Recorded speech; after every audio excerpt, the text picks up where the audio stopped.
പൊലേനാരാ പാണനാരാ പറയനാരാ നിങ്ങൾക്കറിയാം, എനിക്കറിയാൻ വളരെ വഴി. കാരണം ഞങ്ങൾ ചെറുപ്പം മുതൽ ഞാൻ സ്കൂളിൽ പഠിക്കുന്ന കാലത്ത് ഈ പറഞ്ഞ പോലെ അരിയൊക്കെ സ്കൂളിൽ നിന്ന് കൊടുക്കുന്ന സമയത്ത് ഇവർക്കൊക്കെ സെപ്പറേറ്റ് ആയിട്ടൊക്കെ ഒരു മുൻതൂക്കം ഉണ്ടായിരുന്നു. പുസ്തകമാണെങ്കിലും യൂണിഫോം ആണെങ്കിലും അങ്ങനെ അന്നൊക്കെയാണ് ഞാൻ പറയും ഇവർ പാണനാണ് പറയാനാണ്.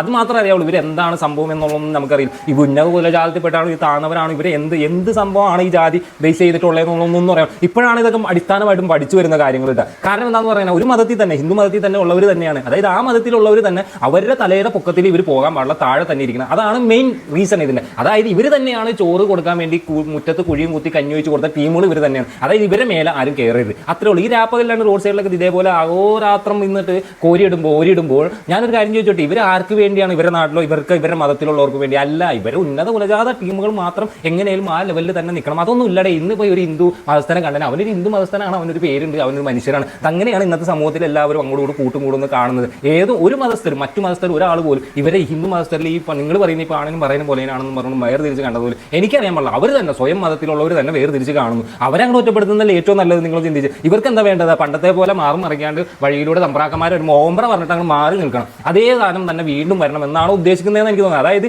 ഇവർ ഏത് നിലയിലാണോ നിൽക്കുന്നത് ആ നിലയിൽ തന്നെ അതിൽ നിന്ന് ഒരു വടി പോലും ചാല് പോലും മുന്നോട്ട് പോകാൻ പാടില്ല. അല്ലെങ്കിൽ റാപ്പർ എന്ന് പറയുന്ന ആ ഒരു വേടം വന്നിട്ട് ഈ വക പാട്ടൊക്കെ ഇറക്കി കഴിഞ്ഞപ്പോൾ കൊള്ളണ്ടോർത്ത് കൊണ്ട് വീണ്ടും വന്ന് കേസും കാര്യം പരാതിയായിട്ട് വരുമോ? അല്ലെങ്കിൽ ഇവരുടെ കൂടെ അല്ല നിൽക്കേണ്ട, ഈ റാപ്പർ വേടൻ എന്ന് പറയുന്ന വ്യക്തിയുടെ കൂടെ തന്നെ ഈ മനുഷ്യർ നിൽക്കേണ്ട. എന്നിട്ട് അവർക്കെതിരെ കേസും അല്ലെങ്കിൽ അവർക്കെതിരെ ഇതും കാര്യങ്ങളൊക്കെ ആയിട്ട് എനിക്ക് മനസ്സിലാവില്ല. ആരെയും പാടൻ പറയാൻ പോലെ എന്നൊക്കെ പറഞ്ഞ് നിങ്ങൾ തന്നെയാണ് ക്രിയേറ്റ് ചെയ്യുന്നത്, നിങ്ങൾ തന്നെയാണ് അത് തുടങ്ങുന്നത്, നിങ്ങൾ തന്നെയാണ് അവരെ നശിപ്പിക്കാൻ കൂട്ടുവെക്കുന്നത്. എന്നിട്ട് മറ്റു മതസ്ഥരെ അല്ലെങ്കിൽ മറ്റു ആൾക്കാരുടെ തലയിലേക്ക് തരും. അവർക്ക് അത് കിട്ടുന്നില്ല. ഇത് എന്തിനാ വേർതിരിവാണെന്ന് മനുഷ്യരായിട്ട് തന്നെ കാണും. അത് ഹിന്ദുവാണ് മുസ്ലിമാനും ക്രിസ്ത്യാനാണെങ്കിലും അതൊരു മതമായി. ഇതിൻ്റെ ഇടയിൽ കൂടെ പാണനും പറയാനും പോലെ എന്നൊക്കെ ഇങ്ങനെ കയറ്റി വെക്കണമെന്ന് എനിക്ക് മനസ്സിലാവാത്തത്.